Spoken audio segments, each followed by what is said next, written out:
Esta é a lição bíblica semanal preparada pelos membros da Igreja da Ciência Cristã Independente de Plainfield, Nova Jersey, Estados Unidos da América.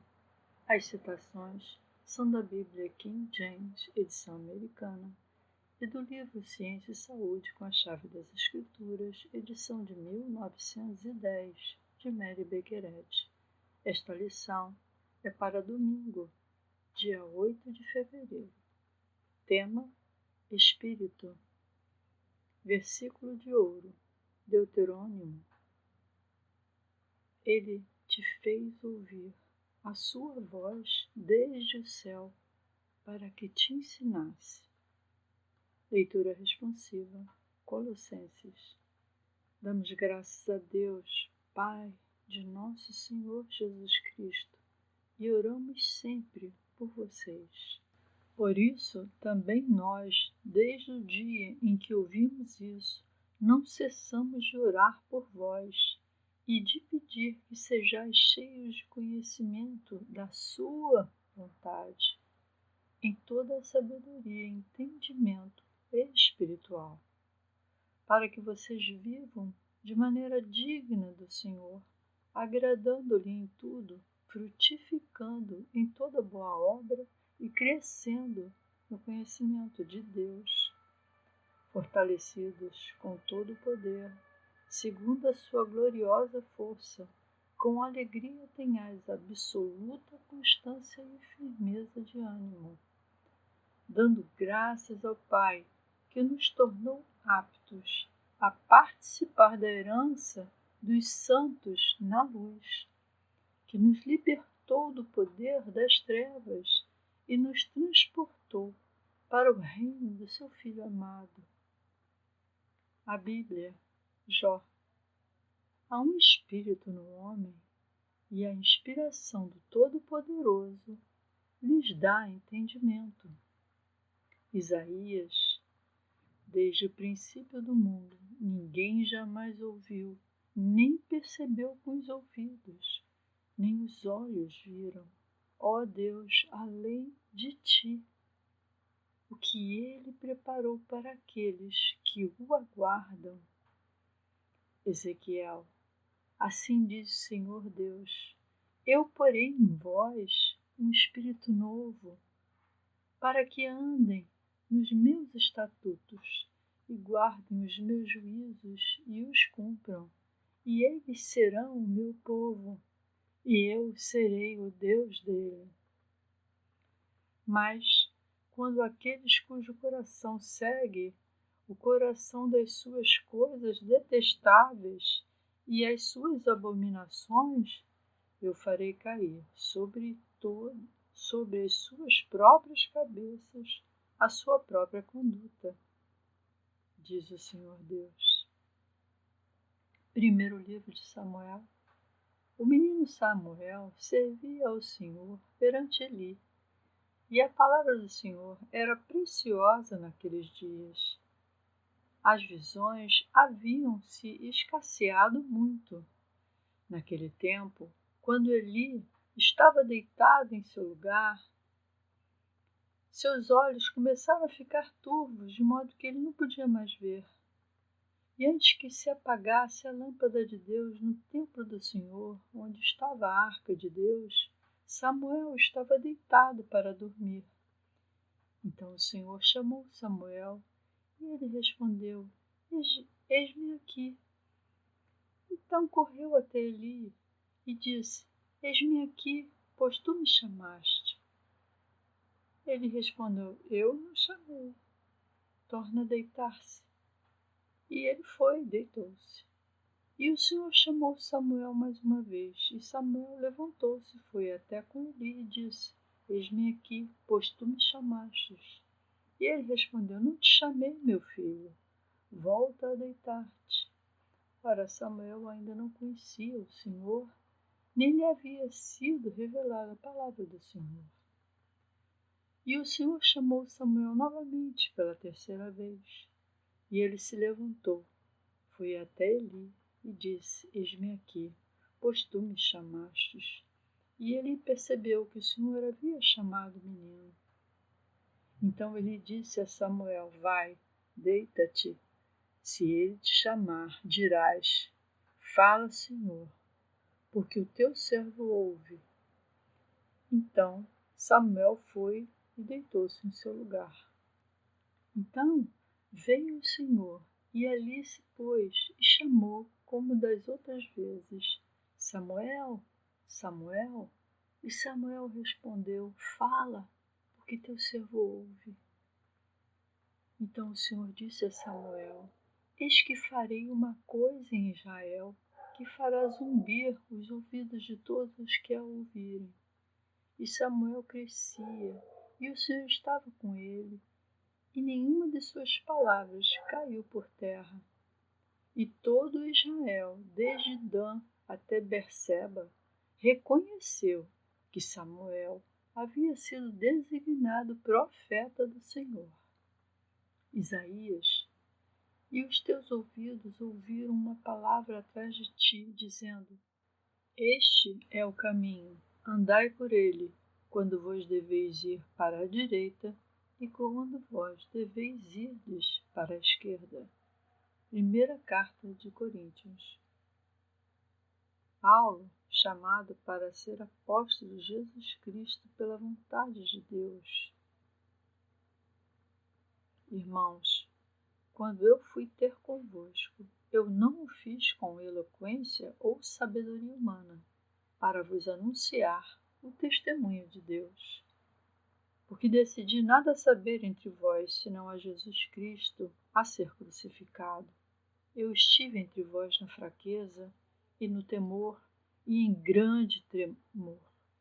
A minha palavra e a minha pregação não consistiram em palavras persuasivas de sabedoria humana, mas em demonstração do Espírito e do poder, para que a vossa fé não se baseie na sabedoria dos homens, mas no poder de Deus. Contudo, falamos de sabedoria entre os perfeitos, não porém da sabedoria deste mundo, nem da sabedoria dos príncipes deste mundo, que se reduzem em nada, mas falamos da sabedoria de Deus em mistério, da sabedoria oculta que Deus pré-ordenou antes dos séculos para a nossa glória. Mas como está escrito, nem olhos viram, nem ouvidos ouviram, nem jamais penetrou no coração humano o que Deus tem preparado para aqueles que o amam. Mas Deus o revelou a nós pelo seu Espírito, porque o Espírito sonda todas as coisas, até mesmo as profundezas de Deus. Pois qual dos homens conhece os pensamentos do homem, a não ser o Espírito do homem que nele está? E ninguém conhece os pensamentos de Deus, senão o Espírito de Deus. Ora, nós não recebemos o Espírito do mundo, mas o Espírito que vem de Deus, para que possamos compreender as coisas que nos foram dadas gratuitamente por Deus. Delas também falamos, não com palavras ensinadas pela sabedoria humana, mas com palavras ensinadas pelo Espírito Santo, interpretando verdades espirituais para os que são espirituais. Ora, o homem natural não aceita as coisas do Espírito de Deus, porque lhes são loucura, e não pode entendê-las, porque elas se discernem espiritualmente. Mas aquele que é espiritual discerne todas as coisas, contudo, ele mesmo é por ninguém discernido. Pois quem conheceu a mente do Senhor para que o possa instruir? Todavia, nós temos a mente de Cristo. Primeira carta de João. E o Espírito é o que dá testemunho, porque o Espírito é a verdade. Agora lerei as passagens correlatadas com o livro, texto, Ciência e Saúde com a Chave das Escrituras de Mary Baker Eddy, edição de 1910. Ciência e Saúde. O Espírito é a vida, a substância e a continuidade de todas as coisas. A primeira exigência dessa ciência é: não terás outros deuses além de mim. Este mim é o Espírito. Portanto, o mandamento significa: não terás inteligência, vida, substância, verdade ou amor, senão aquilo que é espiritual. O Espírito concede o entendimento que eleva a consciência e conduz a toda a verdade.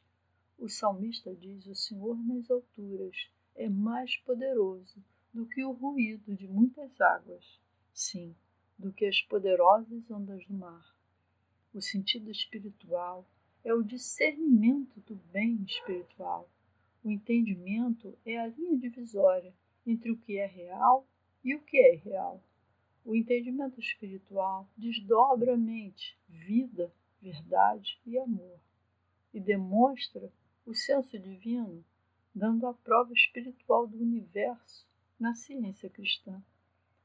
Esta compreensão não é intelectual, não é resultado de conquistas acadêmicas, é a realidade de todas as coisas trazida à luz.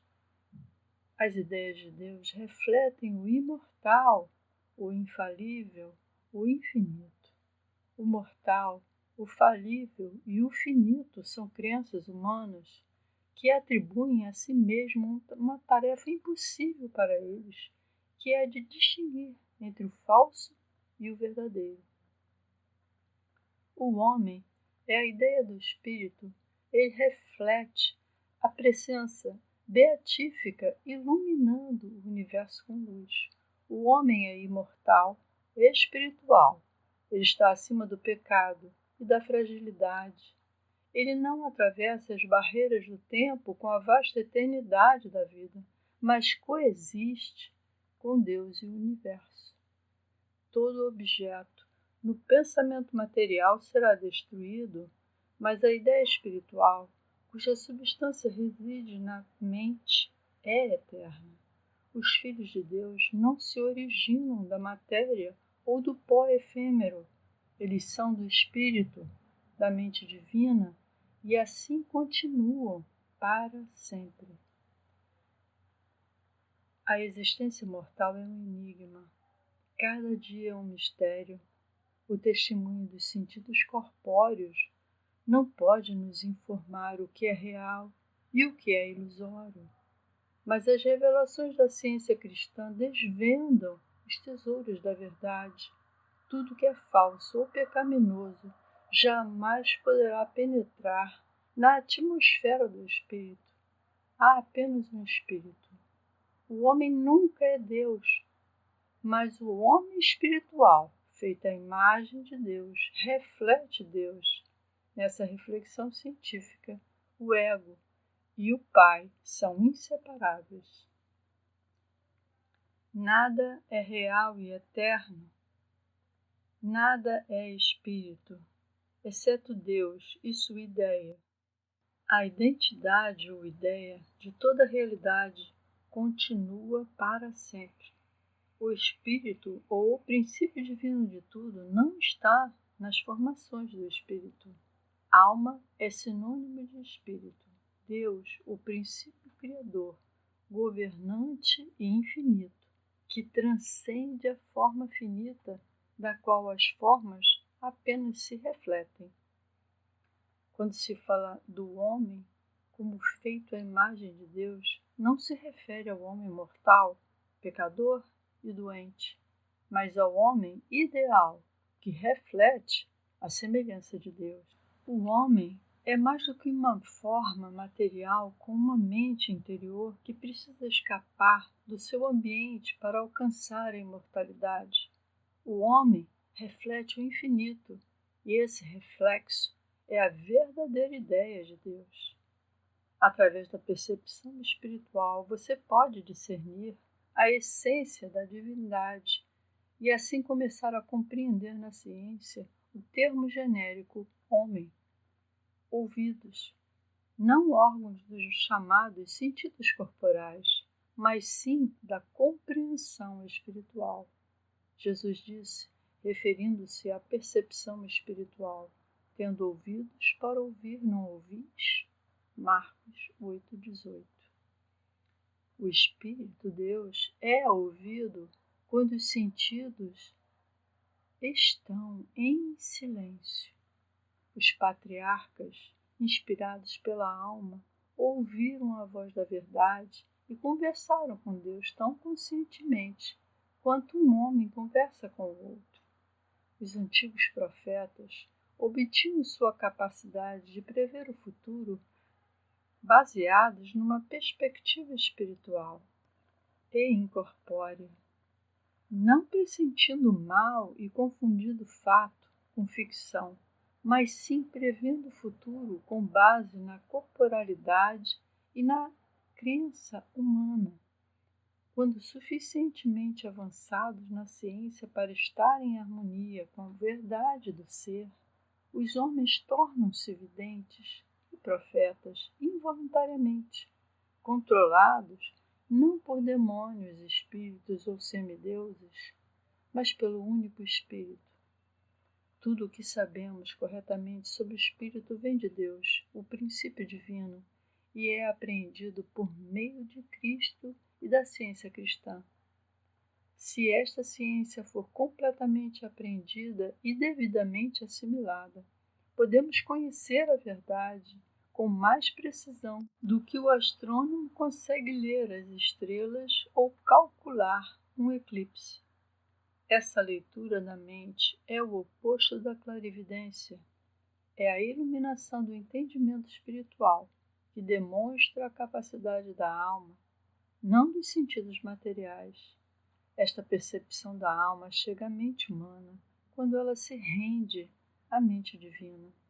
Como Deus é substância e o homem é a imagem e semelhança divina, o homem deveria desejar e na realidade possui apenas a substância do bem, a substância do espírito, não da matéria.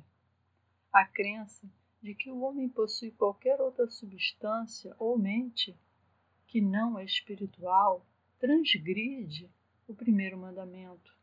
Terás um só Deus, uma só mente. O homem mortal se vê como substância material, enquanto na verdade é imagem, uma ideia. A ilusão, o pecado, a doença e a morte surgem do falso testemunho desse sentido material que, de um suposto ponto de vista, fora da distância focal do Espírito Infinito, apresenta como uma imagem invertida da mente e da substância, com tudo virado de cabeça para baixo. O princípio e a prova do cristianismo são discernidos pelo sentido espiritual. Eles são apresentados nas demonstrações de Jesus que mostram, ao curar os enfermos, expulsar o mal e destruir a morte, o último inimigo a ser destruído, seu desapego à matéria e às suas supostas leis. As correntes calmas e fortes da verdadeira espiritualidade, cujas manifestações são saúde, pureza e autoimolação, devem aprofundar a experiência humana até que as crenças da existência material sejam vistas como uma imposição direta e que o pecado, a doença e a morte deem lugar eterno à demonstração científica do Espírito Divino e ao homem espiritual e perfeito de Deus.